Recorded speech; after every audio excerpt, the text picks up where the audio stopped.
It was a promise seen as broken from the 2015 federal election. The then Liberal leader Justin Trudeau promised if elected, that election would be the last of first past the post. Well, he was elected with a majority. And here we are 2 elections later, and both were first past the post. Will electoral reform ever come to Canada?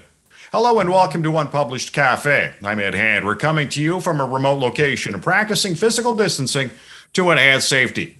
Now, the Liberals promised that they would bring in electoral reform in 2015, and the committee was working on it with the suggestion of taking it to the people in a referendum. That's when the committee was canceled. Now, fast forward to 2021 campaign, and late in the race, Liberal leader Justin Trudeau said he was open to electoral reform, although we saw what happened last time. Now, there's a number of forms of electoral reform available: proportional representation, ranked ballots. The aim is to give more voice to your vote. Currently, the first past the post system benefits the larger parties. Proportional representation is alive and working well, in particular in Europe. Now, coming up on the Unpublished Cafe, we'll take a look at the options and see whether they would strengthen our democracy. Our Unpublished.vote question asks you, do you support electoral reform in Canada? Yes, no, or unsure. You can log on and vote right now at unpublished.vote and have your voice heard. Coming up on the Unpublished Cafe, we'll talk to the newest member of the Green Party to make their way to Parliament Hill. As well, Dennis Pilaw, author of The Politics of Voting, will join us. But first, I'm pleased to be joined by Rael Laverne of Fair Vote Canada. And Rael, the Prime Minister mused about electoral reform in this election. Were you hopeful, or have we been there and done that, considering the Prime Minister's flip before? Well, what he said was that he's open to continuing to talk about it. And that is a step forward, because after the broken promise in 2017, Liberals were basically not talking about electoral reform except for a handful of people. But anything coming out of PMO was basically silence. So that does open a door. Fair Vote Canada is advocating to convene a citizens' assembly.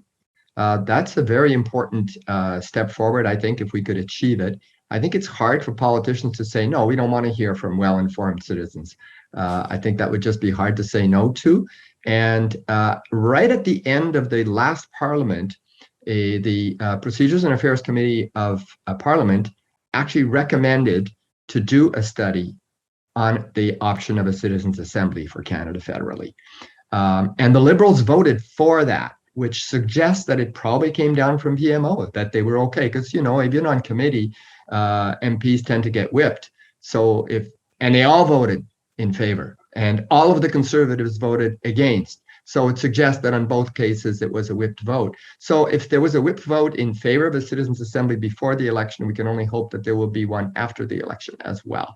And that would really help to move the agenda forward. In the past, when you hand it over to citizens, they do tend to opt for electoral reform. We in Fair Vote Canada are confident that they would propose proportional representation, but that's not cast in stone. They would be asked to look at Trudeau's version of ranked ballots. They would be asked to look at first past the post, and they could suggest either one, or they could suggest some form of proportional representation.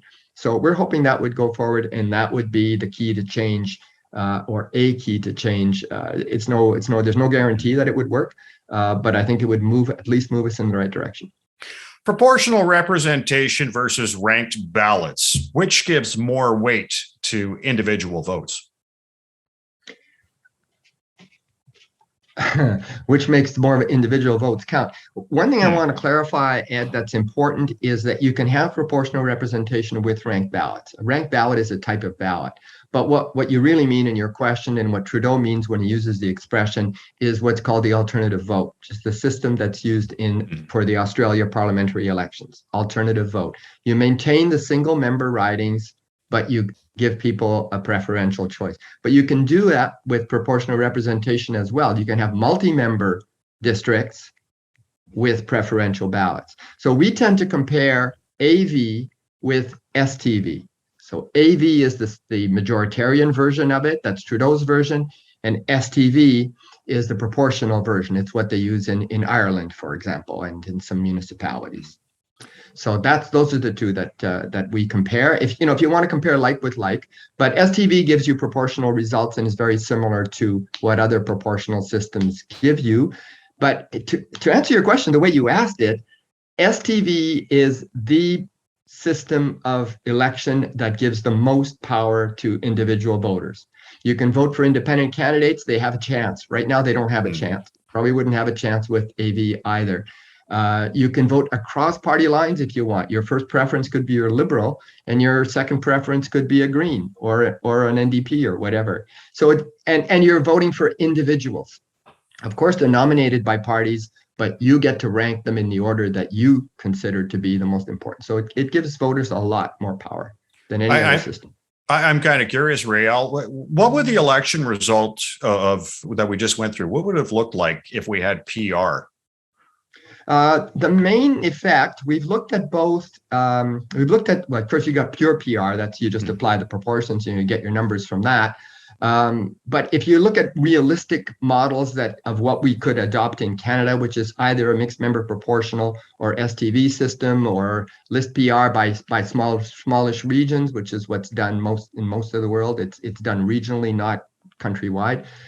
We'd be looking at a system in Canada, if you're looking at the 221 results, that would have given approximately the same number of seats to both the Conservatives and the Liberals, which makes sense since they had the same share of the vote.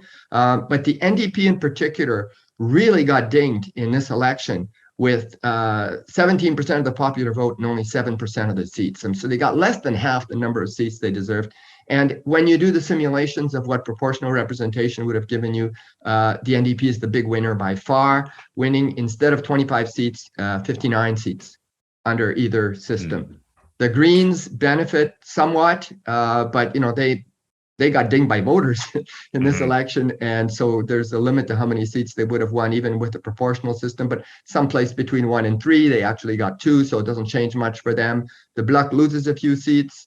Not too many, but a few, because they tend to gain from the first past the post system, the way their votes concentrated in Quebec. So basically a big win for the NDP, and most significantly, no party getting anywhere near to a majority, which is what you normally expect with proportional representation. The whole point of proportional representation is to diffuse power rather than concentrating it.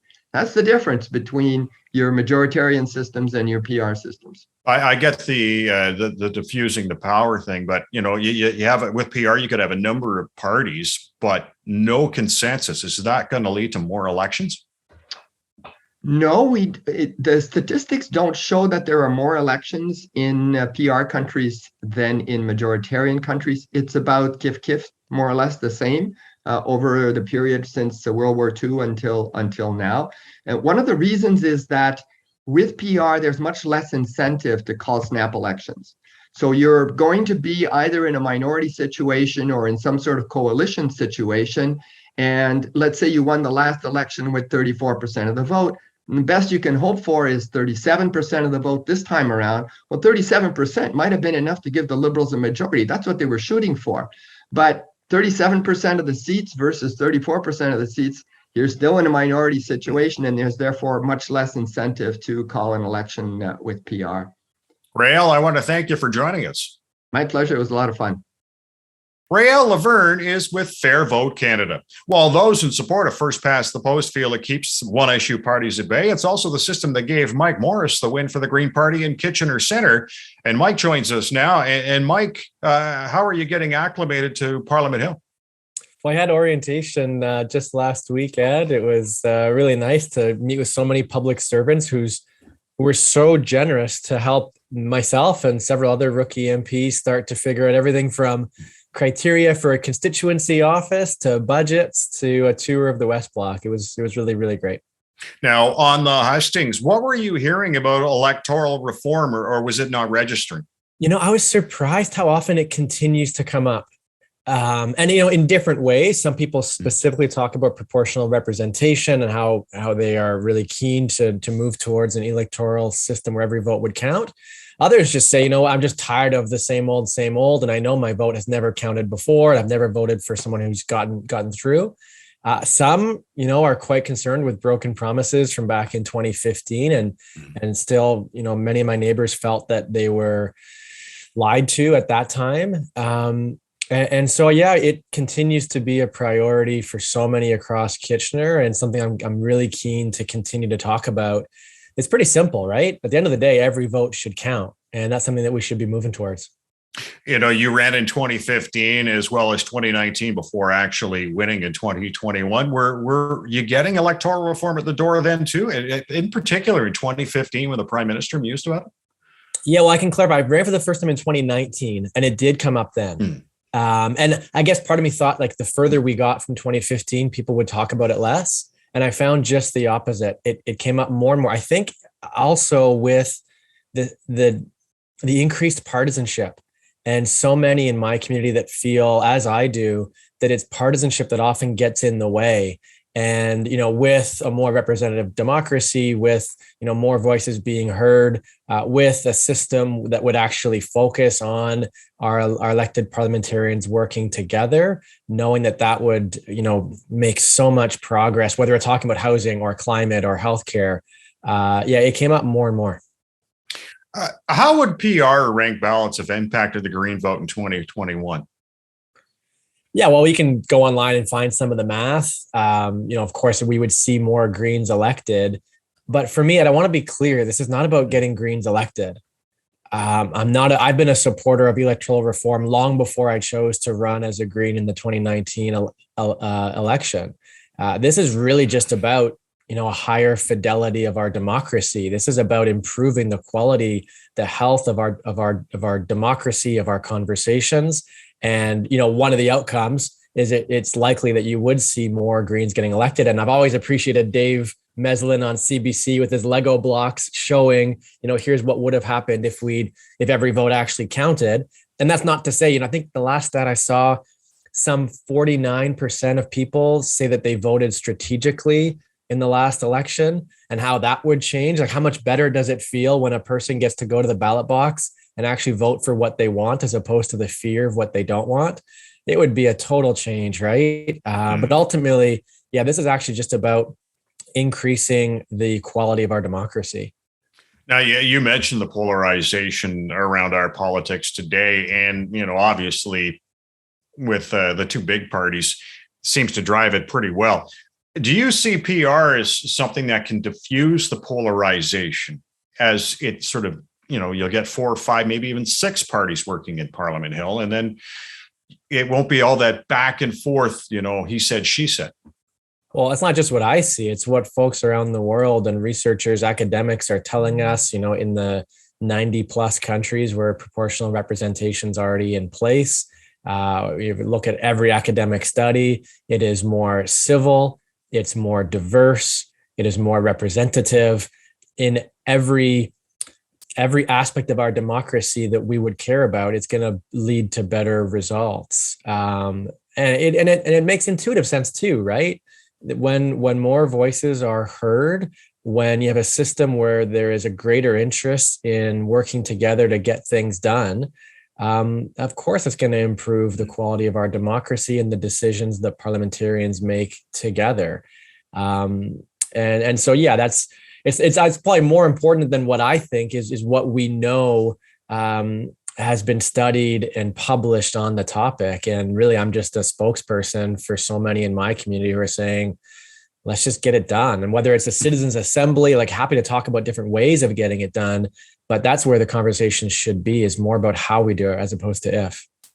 What do you plan on doing on the Hill to encourage electoral reform? Well, step one is just working respectfully, right? It's kind of leading by example. And we've seen other Greens across the country, whether it's Elizabeth May in BC or Mike Schreiner down the road from me in Guelph, or Peter Bevan Baker out as official opposition in PEI. I think every time we see parliamentarians who are willing to put their communities first and party second, and willing to work respectfully and across party lines, I think that starts to give a glimmer of hope of what's possible. I'm really keen to be hearing from other members of parliament to see where electoral reform lines up for them and what they heard from their neighbors. I heard a bit of a musing from the government over the course of the election on electoral reform again. And so I want to explore that and hear more from MPs across all parties, and then start to have that conversation about what would be a way of going about it. I know there's a number of groups who are talking about a citizens assembly again now. So I want to have those conversations. I want to be respectful, and I want to understand, as one of 338 voices, how we could find a broad coalition of parliamentarians who are willing to actually get to work, and rather than making a promise, actually understand what it might take to follow through. Mike, I want to thank you for joining us. Thanks so much for inviting me on, Ed, and hope to have a chance to follow up over the coming months and years even. Thank you. Mike Morris is the new Green Party MP for Kitchener Centre. While Canada federally remains a first past the post system, variations of electoral reform have been used in North America. Dennis Pilon is an associate professor at York University's Department of Political Science, as well as an author, and he joins us now. And Dennis, electoral reform, why does it seem to be such a hard sell in Canada? Well, because it deals with power. It touches on the power of some of the most powerful people. And so anything that gets close to that power is going to get incredible pushback.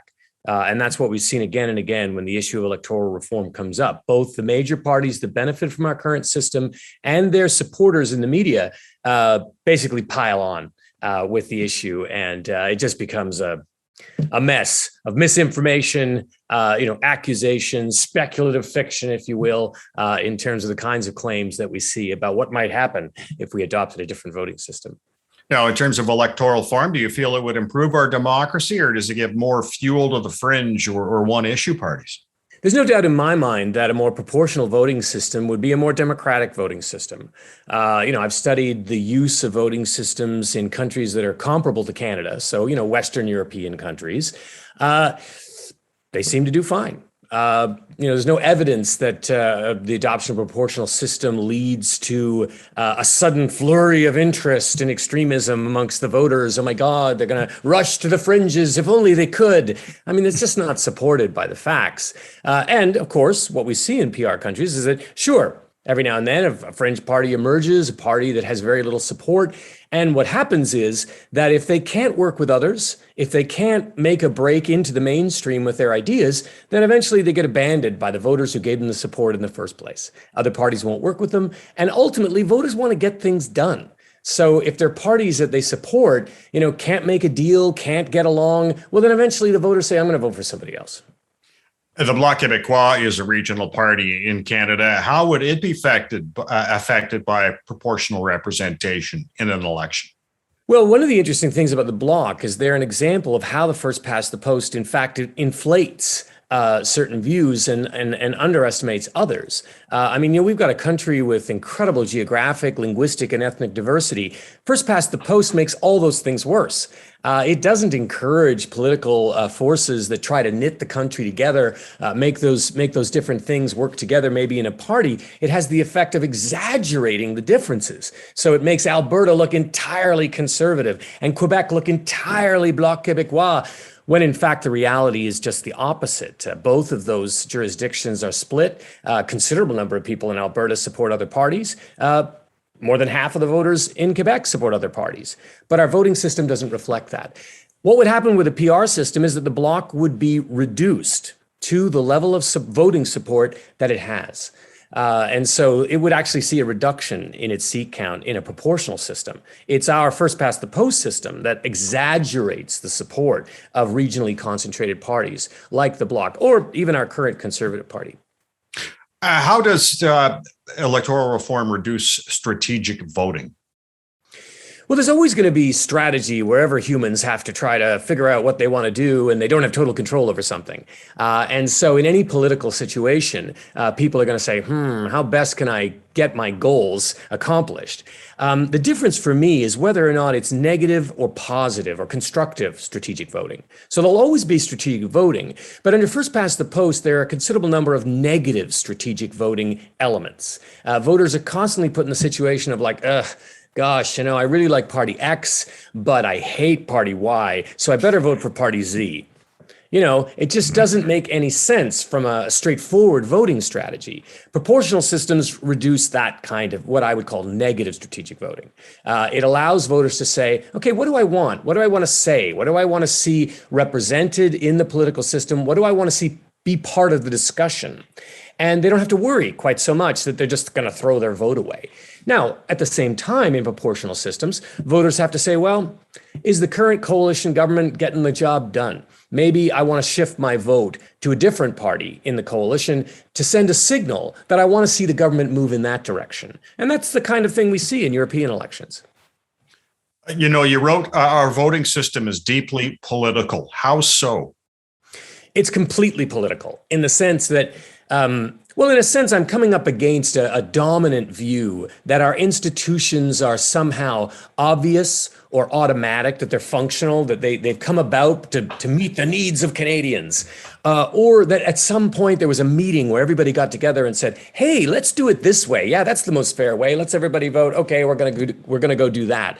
When in fact, our institutions have been the product of political struggle. Every single one of them is loaded with political interests, and they stem from the pre-democratic era when very few people could participate, and then they were sort of adapted to more democratic circumstances. But as you can imagine, those who already had advantages in the pre-democratic era had advantages going into the democratic era because they had established the institutions to benefit them, give them an advantage electorally, and of course, keep out competitors. And so whenever we see first past the post, and it's used in very few Western countries, it's usually in situations where, the parties that could benefit from it were able to keep it.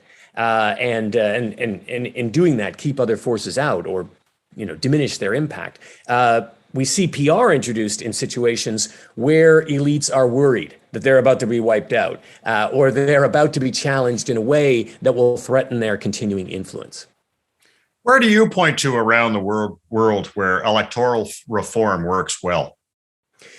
Well, I think that when we compare Canada, we should always compare it to countries that are comparable to us, right? We don't compare ourselves to, countries in Africa, not because countries in Africa aren't good, but they've had a very different political and economic development to us. So we want to make comparisons of like with like. If we want to try to say, well, what would the institution do conceivably? We can't know, but let's speculate. How best should we do that? We should do that by comparing Canada to other countries that have a similar political and economic development to us. And that's Western Europe, that's some of the Anglo-American democracies, Australia, New Zealand. So any of the Western European countries, they use a variety, there's basically three kinds of PR. All of them work pretty well. I think that we could look to any of those countries, any of those models. Ireland uses what's called a single transferable vote.